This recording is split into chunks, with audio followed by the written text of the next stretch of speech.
ഇത്രയും വലിയ പരിപാടിയാണെന്ന് വിചാരിച്ചില്ല. ഭയങ്കര ടെൻഷനുണ്ട്. ഈ വയറിനുള്ളിൽ ഒരു കത്തൽ ഫീൽ ചെയ്യുമല്ലോ, അതിലൂടെയാണ് ഇപ്പോൾ നിൽക്കുന്നത്. ബ്രിട്ടാ സാർ ആദ്യം സൂചിപ്പിച്ചായിരുന്നു, ഈ കൂപ്പ് തൊഴിലാളിയുടെ മകനാണെന്ന് സൂചിപ്പിച്ചായിരുന്നു. അപ്പോൾ സത്യമായ കാര്യമാണത്. അച്ഛൻ വന്നിട്ടുണ്ട് ഇവിടെ.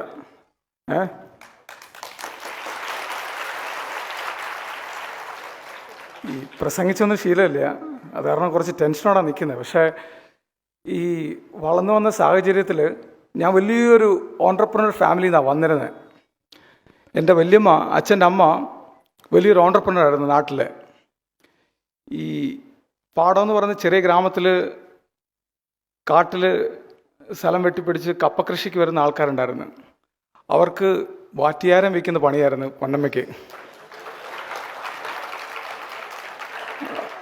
അപ്പോൾ ഞാനിങ്ങനെ ഒരു ഓൺട്രപ്രണർ ആയതിൻ്റെ കാരണം എന്ന് പറയുന്നത് അത് ജനറ്റിക്കലാണ്. പുള്ളിക്കാരി ഒരു വലിയ ഓൺട്രപ്രണർ ആയിരുന്നു. ഷാപ്പ് പൊന്നമ്മ വൻ ചാരായ കച്ചവടമായിരുന്നു. പിന്നീട് അവരുടെ മകൻ ബാലേന്ദ്രൻ, എൻ്റെ അച്ഛൻ, പുള്ളിക്കാരനത് ഏറ്റെടുത്ത്. അപ്പോൾ പിന്നീട് പുള്ളി കൂപ്പ് ലോഡിങ് പണിയായി. അപ്പോൾ ഞാൻ ചോറ് കൊണ്ടുപോകായിരുന്നു കാട്ടിൽ. അപ്പോൾ അങ്ങനെയാണ് വളർന്നത്. അപ്പോൾ ആ സമയത്ത് അംബിഷൻ എന്ന് പറയുന്നത്, നമ്മൾ എക്സ്പോഷർ കിട്ടുന്ന എൻവയോൺമെൻറ്റിൽ നിന്നാണല്ലോ നമുക്ക് അംബിഷൻസ് ഉണ്ടാവുന്നത്.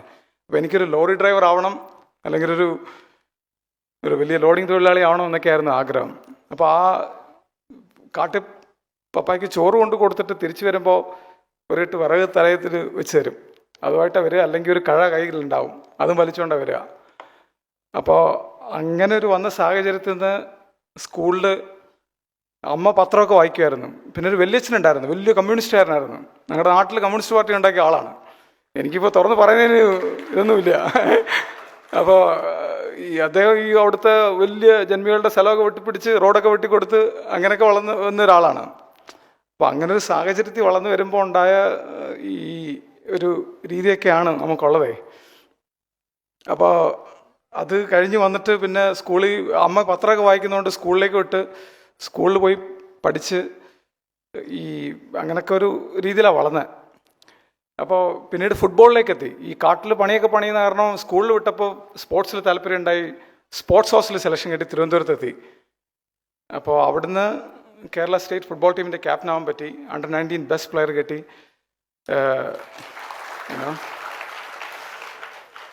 പിന്നെ അവിടുന്ന് സന്തോഷ് ട്രോഫി ക്യാമ്പിലെത്തി. ഒരു 5 കൂട്ടുകാരെ കിട്ടി അവിടുന്ന്. അപ്പോൾ സ്കൂളിൽ പഠിക്കുമ്പോൾ ഈ ഫീസൊന്നും കൊടുക്കാനില്ലാത്ത കാരണം എല്ലാവരും പുറത്താണ്, എപ്പോഴും ക്ലാസ്സിൻ്റെ പുറത്താണ്.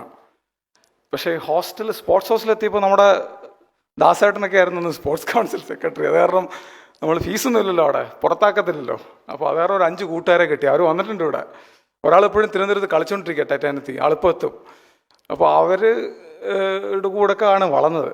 അപ്പോൾ അത് കഴിഞ്ഞിട്ട് തോളിനൊരു പരിക്ക് പറ്റിയിട്ട് സന്തോഷ് ട്രോഫി ക്യാമ്പിൽ നിന്ന് ഔട്ടായി. അങ്ങനെയാണ് പിന്നെ ഈ ഷാപ്പ് പൊന്നമ്മയുടെ ഒരു വള ഊരി തന്നിട്ട് എന്നെ നാട്ടിൽ നിന്ന് പറഞ്ഞു വിടാനുണ്ടായത്. എനിക്കൊരു 3000 രൂപ എടുത്തെന്ന് പറഞ്ഞാൽ നീ എവിടെയെങ്കിലും പൊക്കോളം പറഞ്ഞു, പോയി ജോലി കണ്ടുപിടിക്കാൻ പറഞ്ഞു. അങ്ങനെ ബാംഗ്ലൂരിലെത്തി. ഇംഗ്ലീഷൊന്നും വർത്താനം പറയാൻ അറിയില്ലല്ലോ. അപ്പോൾ അങ്ങനെ കുറേ കഷ്ടപ്പെട്ട് അങ്ങനെ കുറേ വിഷമിച്ചിട്ടൊക്കെ ഒരു ജോലി കിട്ടി. അങ്ങനെ 3-4 ജോലിയിൽ നിന്ന് പുറത്തായി. അങ്ങനെ തിരുവനന്തപുരത്ത് ബാംഗ്ലൂരിലെത്തി കുറേ കറങ്ങി നടന്നു. പിന്നെ ഒരു ജോലി കിട്ടി, ഹൈദരാബാദിലെത്തി. അതുവഴി ഒരു കമ്പനിയിൽ ജോലി കിട്ടി, അമേരിക്കയിലെത്തി. പിന്നെ ഈ പുള്ളിക്കാരെ കണ്ടെത്തി. ഒരു പ്രോജക്റ്റ് കഴിഞ്ഞ് ഫ്ലോറിഡയിൽ നിന്ന് സാൻ ഫ്രാൻസിസ്കോയിലേക്ക് ഫ്ലൈറ്റിലിരിക്കുമ്പോൾ അടുത്തിരുന്നാണ് പ്ലെയിനിൽ. ചോദിച്ചപ്പോൾ നമ്മുടെ ചാലക്കുടിക്കാരിയാ. ഈ മദാമയുടെ ഒരു ലുക്കൊക്കെ ഉണ്ടെങ്കിലും ആള് ചാലക്കുടി എന്നുള്ളതാണ്. നമ്മൾ ഈ നാട്ടിൻ പുറത്തുനിന്ന് പന്ത് കളിച്ചിട്ട് ഇങ്ങനെ DYFI പ്രവർത്തനമൊക്കെ കഴിഞ്ഞ് പോകുമ്പോൾ നമുക്കെന്താ സംസാരിക്കാൻ പറ്റുക? അപ്പോൾ നമ്മൾ മണിച്ചേട്ടൻ്റെ കാര്യം പറഞ്ഞു, ചാലക്കുടി ചന്തയുടെ കാര്യമൊക്കെ പറഞ്ഞു. പുള്ളിക്കാരിക്കൊന്നും അറിയില്ല. അങ്ങനെ പുറകെ കൂടി എൻ്റെ ആശയങ്ങളൊക്കെ പറഞ്ഞ് അങ്ങനെ പിന്നെ എൻ്റെ ബിസിനസ് ഒരു ഐഡിയ മനസ്സിലുണ്ടായി. അപ്പോൾ ആ ഐഡിയ എന്ന് പുള്ളി പറഞ്ഞ് ശരി നമുക്ക് ചെയ്യാം എന്ന് പറഞ്ഞ് അങ്ങനെ അമേരിക്കയിൽ നിന്ന് ബാംഗ്ലൂരിലേക്ക് MBBS പഠിച്ചിട്ട് ഇരിക്കുകയായിരുന്നു. അങ്ങനെ ബാംഗ്ലൂരിലെത്തി, അങ്ങനെ പിന്നെ തിരിച്ച് സിംഗപ്പൂരിലെത്തി, കമ്പനി സ്റ്റാർട്ട് ചെയ്തു. അന്ന് $40,000 താഴെ ബാങ്ക് അക്കൗണ്ടിലുള്ളൂ. ഭയങ്കര ടെൻഷനായിരുന്നു. അമ്മ കടം കയറി നാട് വിട്ടു പോയി, ഇപ്പോഴും തിരിച്ചു വന്നിട്ടില്ല. അങ്ങനെയൊക്കെയുള്ള വിഷമമുണ്ട്. അപ്പോൾ അങ്ങനെ വളരെ ബുദ്ധിമുട്ടുള്ള സാഹചര്യമായിരുന്നു. പക്ഷെ പുള്ളിക്കാരി ഈ കമ്പനിയുടെ ഐഡിയയിലൂടെ അങ്ങനെ കാര്യങ്ങളൊക്കെ പഠിച്ച് പിന്നെ എന്നെ കെട്ടിക്കോളാമെന്ന് ചോദിച്ച് അങ്ങനെ കെട്ടി. അപ്പോൾ അങ്ങനെ ആണ് കമ്പനി സ്റ്റാർട്ട് ചെയ്തത്. അപ്പോൾ ലൈഫിൽ ഏറ്റവും ഇൻസ്പയർ ആയിട്ടുള്ള വ്യക്തികളെന്ന് പറയുന്നത്, ഈ നമ്മൾ സ്കൂളിൽ പഠിക്കുമ്പോൾ നമ്മൾ നെഹ്റുവിനെ പറ്റി മഹാത്മാഗാന്ധി പറ്റിയൊക്കെ പഠിക്കും. പക്ഷെ നമ്മൾ വളർന്നു വന്നത് നമ്മുടെ ആ സാഹചര്യത്തോട് പൊരുത്തപ്പെടുന്ന രീതിയിൽ വളർന്നു വന്നതെന്ന് പറഞ്ഞാൽ പിന്നെ പിണറായി സാറും BS സാറും ബാലഗോപാൽ സാറും ഇങ്ങനെയൊക്കെ ആളുകളാണ് നമ്മുടെ ഹീറോസ്. അപ്പോൾ അവരൊക്കെയാണ് നമ്മളിങ്ങനെയൊക്കെ ആക്കി തീർത്തത്. അപ്പോൾ നമ്മുടെ നാടിൻ്റെ ഒരു പ്രധാന കാര്യം എന്ന് പറയുന്നത്, ഒരു എക്കോണമിക് ഡെവലപ്മെൻറ്റ് ഉണ്ടാവുന്നത് പ്രാദേശികമായി ജോലികൾ സൃഷ്ടിക്കപ്പെടുമ്പോഴാണ്. പ്രാദേശികമായി സാലറീസ് ഉണ്ടാവണം. ആ സാലറീസ് ലോക്കൽ എക്കോണമിയിൽ സ്പെൻഡ് ആവണം. Rotation of money in the local economy. That's how a local economy will be developed, അല്ലേ? അതാണ് ബേസിക് എക്കോണമിക് പ്രിൻസിപ്പിൾ. അപ്പോൾ നാട്ടിൽ തൊഴിലവസരങ്ങൾ ഉണ്ടാവണം എന്നുള്ളൊരു ഒന്നാണ് നമ്മുടെ അടിസ്ഥാനപരമായിട്ട് നമ്മുടെ നാടിനെ ഡെവലപ്പ് ചെയ്യുന്ന ഒരു പ്രധാന ആസ്പെക്റ്റ്. അപ്പോൾ ഈ കമ്പനിയുടെ ആശയം ഡെവലപ്പ് ചെയ്ത് ഞങ്ങൾ രണ്ടുപേരോട് കൂടി ഞങ്ങളുടെ ബെഡ്റൂമിൽ ഇരുന്നുകൊണ്ട് കമ്പനി സ്റ്റാർട്ട് ചെയ്യുന്നു. അപ്പോൾ കാർഗിൽ യുദ്ധസമയത്ത് പാകിസ്ഥാനോട് അടിയുണ്ടാകുന്ന സമയത്ത് എൻ്റെ ചേട്ടൻ ആ യുദ്ധത്തിലുണ്ടായി. പുള്ളി ഭാഗ്യം കണ്ടൊന്നും സംഭവിച്ചില്ല. പുള്ളി യുദ്ധത്തിൽ പാർട്ടിസിപ്പേറ്റ് ചെയ്തിട്ട് താടിയൊക്കെ വളർത്തി RR റൈഫിൾസ് 1000 രൂപ എക്സ്ട്രാ സാലറി കിട്ടുന്നതുകൊണ്ട് പുള്ളി സൈനപ്പ് ചെയ്തിട്ട് വീട്ടിലെ പ്രയാസങ്ങളും കടങ്ങളും അമ്മ നാടുവിട്ട് പോയി. അപ്പോൾ അതൊക്കെ തീർക്കാൻ വേണ്ടിയിട്ട് പുള്ളി RRൽ സൈനപ്പ് ചെയ്ത് കാർഗിൽ വാർ ഫൈറ്റ് ചെയ്യാണ്. പുള്ളി തിരിച്ചെത്തി. പിന്നെ പുള്ളി വീണ്ടും എന്താ ചെയ്യുക? പുള്ളി സുഡാനിലേക്ക് പോയി. UN എക്സാം എഴുതി പാസ്സായിട്ട് പുള്ളി സുഡാനിൽ ഇന്ത്യൻ ആർമിക്ക് വേണ്ടി ഫൈറ്റ് ചെയ്യാൻ പോയി. അപ്പോൾ അത് കഴിഞ്ഞിട്ട് പുള്ളി പറഞ്ഞ ഒരു കാര്യം ചെയ്യാം, നമുക്ക് ഞങ്ങൾ തിരുവനന്തപുരത്തും കൊച്ചിയിലൊക്കെ പോയി കമ്പനി ആളിനെ എടുക്കണം എന്നൊക്കെ പ്ലാൻ ചെയ്ത്, അപ്പോൾ നമുക്ക് നാട്ടിൽ തന്നെ സ്റ്റാർട്ട് ചെയ്യാം. അപ്പോൾ അങ്ങനെ പുള്ളി വോളണ്ടറി റിട്ടയർമെൻറ്റ് എടുത്തിട്ട് നാട്ടിൽ വന്നിട്ട് പുള്ളി ഒരു ചെറിയ ലോഡ്ജ് ഞങ്ങൾക്കപ്പോൾ പ്രോഫിറ്റായി സ്റ്റാർട്ട് ചെയ്തു. 5 പേരെ എടുത്തു. ഇൻ്റർവ്യൂവിന് മനോരമയിൽ പരസ്യം കൊടുത്തു. ആൾക്കാരും വന്നില്ല. പിന്നെ ശമ്പളം കൊടുത്തു. കുറച്ച് പേര് വന്നിട്ട് ഞങ്ങളെ ഇൻ്റർവ്യൂ ചെയ്തു. ഇങ്ങനെ 10,000 ഒരു കമ്പനി തുടങ്ങിയാൽ നിങ്ങൾ ശമ്പളം തരുമോ, ഇത് പറ്റിപ്പാണോ, പൂട്ടി പോകുമെന്നൊക്കെ ചോദിച്ച് ഞങ്ങൾ ഇങ്ങോട്ട് ഇൻ്റർവ്യൂ ചെയ്തു. ഒരു 5 ആളെ എടുത്തു. അവിടെ നിന്ന് ഞങ്ങളിപ്പോൾ ഒരു 100ഓളം ജോബ് അവിടെ ക്രിയേറ്റ് ചെയ്തു. അങ്ങനെയാണ് ഒരു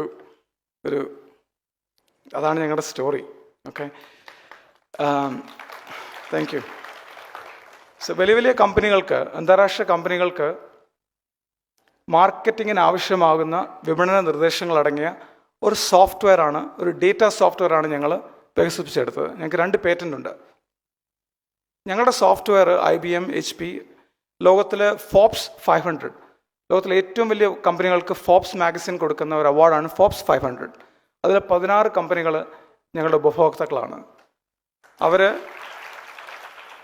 ഞങ്ങളുടെ പ്രോഡക്റ്റ് മേടിച്ചിട്ട് അവരിപ്പോൾ പത്തനാപുരത്തേക്ക് വന്നുകൊണ്ടിരിക്കുകയാണ്. ഞങ്ങൾ ചെറിയൊരു ഗ്രാമത്തിൽ ജോലി കൊടുക്കുന്നു. ഒരു പാടം എന്ന് പറയുന്നൊരു ചെറിയ ഗ്രാമം ഫുൾ അഡോപ്റ്റ് ചെയ്തിട്ട് അവിടെ ഒരു ആംബുലൻസ്, അവിടെ ഹോസ്പിറ്റലില്ല. ഞാൻ അവിടെയാണ് ജനിച്ചു വളർന്നത്. എൻ്റെ അപ്പൻ അവിടെ ആയിരുന്നു കൂപ്പുപണി. അവിടെ ഹോസ്പിറ്റലില്ല. 15 കിലോമീറ്റർ ദൂരെയാണ് ഹോസ്പിറ്റൽ. അപ്പോൾ എനിക്ക് ഒരു ഹോസ്പിറ്റൽ തുടങ്ങാനുള്ള കാശൊന്നും എൻ്റെ ഇല്ല. അത് കാരണം ഞാനൊരു ആംബുലൻസ് തുടങ്ങി ഫ്രീ ആയിട്ട്. സ്കൂൾ കുട്ടികൾക്ക് ബസ്സില്ല, ഒരു ബസ് വാങ്ങി.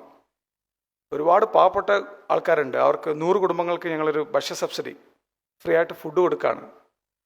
ഇപ്പോൾ ഒരു 60 കുട്ടികൾക്ക് ഞങ്ങൾ വീക്കെൻഡിൽ പഠിപ്പിക്കുകയാണ്. 50 ലക്ഷം രൂപ ഞങ്ങളുടെ പ്രോഫിറ്റിൽ നിന്ന് മാറ്റി വെച്ചിട്ട് ഞങ്ങളവരെ പഠിപ്പിക്കുകയാണ്. വീക്കെൻഡിൽ ഞങ്ങളുടെ എംപ്ലോയീസ് ഇവിടെ വന്നിട്ടുണ്ട്. അവരെല്ലാവരും അവിടെ എത്തി. അവർക്ക് computer, life learning skills, English communication skills and basic mathematics, അത്രയും കാര്യങ്ങൾ പഠിപ്പിക്കുന്ന ഒരു രീതിയിലാണ് ഞങ്ങളിപ്പോൾ ചെയ്തുകൊണ്ടിരിക്കുന്നത്. സോ ഇതെല്ലാം ഞങ്ങളെ ചെയ്യാൻ വേണ്ടി ഇൻസ്പയർ ചെയ്തത് ഈ അവാർഡ് തന്ന കൈരളി ടി വിയും അതിൻ്റെ ബാക്കിൽ ഒരു ചുവന്ന ഇൻസ്റ്റിറ്റ്യൂഷനുണ്ട്. ഞാൻ അതിൻ്റെ ഒരു മെമ്പറും കൂടിയാണ്. എവിടെ പോയാലും എന്നെ നാട്ടിലേക്ക് വിളിച്ചു വരുത്തി അത് ചെയ്യണം ഇത് ചെയ്യണം എന്നൊക്കെ പറയുന്നൊരു സംവിധാനമുണ്ട്. സോ അതിനോട് എനിക്ക് താങ്ക് യു പറയാതിരിക്കാൻ പറ്റില്ല. അപ്പോൾ അതെന്തായാലും പറഞ്ഞേ പറ്റുള്ളൂ. അപ്പോൾ അവർക്ക് ഞാൻ എൻ്റെ നന്ദി അറിയിക്കുകയാണ്. Thank you. സ്റ്റാർട്ടപ്പുകൾക്ക് നമ്മുടെ കേരളത്തിൽ ഒരു കൊളാബറേറ്റീവ് എൻഗേജ്മെൻറ്റ് മോഡൽ ഉണ്ടാവേണ്ടതുണ്ട്.